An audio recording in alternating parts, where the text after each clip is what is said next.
આપણે નાના હતા ત્યારે આપણે કિરિયારું પૂરવા જતા, યાદ છે તમને? જય માતાજી, સ્વાગત છે તમારું મકવાણા ફેમિલી વ્લોગમાં। આજનો વિડીયો ખાસ છે તો અંત સુધી જરૂર જોજો। આપણે નાના હતા ત્યારે આપણે કિરિયારું પૂરવા જતા, યાદ છે તમને? જેમ જેમ મોટા થયા એમ પરિવારની જવાબદારી આવી। જવાબદારીમાં આપણે ઘર પરિવારને સંભાળતા આપણે જે જૂનું બાળપણ હતું એ આપણે ભૂલી ગયા છીએ। તો આજે ફરી એકવાર હું, મારી પત્ની અને પ્રથમ મકવાણા ફેમિલી વ્લોગ તરફથી એક નવી રીતે અને યુનિક સ્ટાઇલમાં કીડીઓને કિરિયારું કેમ પૂરવી ને એમાં શું શું હોય તે આપણે જોઈએ। આમાં અમે ઘઉંનો લોટ, ચોખાનો લોટ, ખીરમાં બેટા થોડોક મગનો લોટ, પછી મોરસ, ગોળ, તેલ એવું બધું નાખ્યું છે। આપણે નાના હતા ને ત્યારે કીડીઓને છે ને આપણે નીચે જમીન ઉપર વેરતા, એટલે કીડીઓ આવીને ખાઈ જતી। તો એ છે ને 1 થી 2 દિવસ પૂરતી રહેતું, કેમ કે 2 દિવસ એટલે ઉપર ધૂળ જામી જાય અથવા કોઈક હાલી જાય, ખરાબ થઈ જાય। તો હવે અમે એક એવો વિચાર કર્યો છે કે આ હું 3 બોટલ લાવ્યો છું ને એમાં જો આ રીતના કાણા પાડ્યા છે। કાણા પાડ્યા ને એટલે આની અંદર આપણે આ કીડીઓ છે ને એ ભરી દેવાનું। ભરી દઈને એટલે આમ આપણે કોઈ પણ જગ્યાએ બાટલો આમ કે આમ મૂકી દઈએ એટલે કીડીઓને ખબર પડી જાય કેમ કે ક્યાં ખાવાનું છે। એટલે આ જે હોલ પડ્યા છે કે નહીં એ હોલમાંથી જઈ અને એને જ્યારે જેટલું ખાવું હોય ને એટલું બધું એ લઈ શકે। અને આ લોકેશન શું કામ અમે સેટ કર્યું, કેમ કે અહીંયા અમે રહેતા પહેલાં, હવે નથી રહેતા। એટલે અહીંની જે કીડીઓ છે કે આજુબાજુની જે છે એને આ જગ્યા છે ને અવાવડું જગ્યા કહેવાય। એટલે ત્યાં છે ને કંઈ એને વસ્તુ ઓછી મળતી હોય, મૂકવામાં સારું પડે અને કીડીઓને મળી રહે। તો આ અમે એક જુગાડ કર્યો છે। તમને આ જુગાડ કેવો લાગ્યો તમે કમેન્ટમાં કહેજો।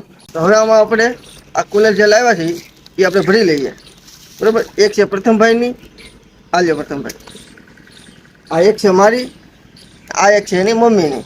એટલે ત્રણેયની એક એક બોટલ આવી જાય એટલે ત્રણેયને જ્યાં જ્યાં મૂકવું હોય ત્યાં મૂકી શકે। સૌથી પહેલાં હવાની બોટલ ભરી લઈએ। તો રાજુ બોટલ ભરે છે, અમે આવી નો જાવ। મારી પર વિશ્વાસ ન હતો કીધું।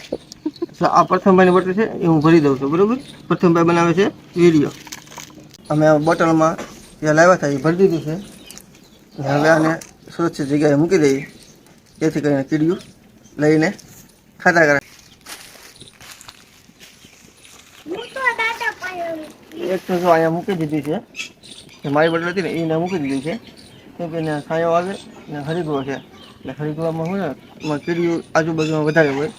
ત્યાં એક મૂકી છે, હેઠળ ક્યાં મૂકી આપણે જોઈએ। તો આ ચીકુડી નીચે સાયો છે, હું અહીંયા મૂકી દઉં એટલે અહીંયાથી બીજું આવશે। આ છે પ્રથમભાઈ, અને પ્રથમભાઈ છે ને નદીની બાજુમાં જે ધક્કો છે કે નહીં, આ દિવાલ કહેવાય, તો 6 ફૂટની દિવાલ છે। 6 ફૂટની દિવાલ છે, દિવાલની માથે ચડી ગયા છે। એ એમ કહે છે કે મારે નદીમાં મૂકવું છે, એટલે નદીમાં જે કીડીઓ હોય ને એ કીડીઓ બધી ખાઈ શકે। તો પ્રથમભાઈ છે ને એ નદીમાં મૂકે છે। તો પ્રથમભાઈ જો અહીંયા મૂકી દીધી છે કીડીયું, અહીંયા મૂકી દીધી છે બોટલ, એટલે કીડીયું ખાઈ શકે। તો આ અમે મકવાણા ફેમિલી તરફથી એક નવો વિચાર અને નવો આઈડિયા કર્યો છે। તો તમને જો વિડીયો ગમે તો લાઈક કરજો, શેર કરજો અને સબસ્ક્રાઈબ કરજો, જેથી કરીને બીજા કોઈને આવું મોટિવેશન મળે અને આવું કંઈક સારું સેવાનું કામ કરવાનું વિચાર આવે। તો મળશું આવતા નવા વિડીયોમાં, ત્યાં સુધી બધાને જય માતાજી। આ ઘઉંનો લોટ લીધો છે, પછી આ ચોખા ને મગની દાળનો લોટ લીધો છે, પછી આ મિક્સ કરવાનું, પછી એમાં છે ને આ મિક્સ કરી દેવાનું। એમાં થોડી ખાંડ નાખું, આ ગોળ નાખું, ગોળ હોય એટલે કીડીયું તો આવવાની છે, ખાંડ નાખું એટલે આવવાની છે કીડીયું। હવે આ મિક્સ કરી દેવાનું।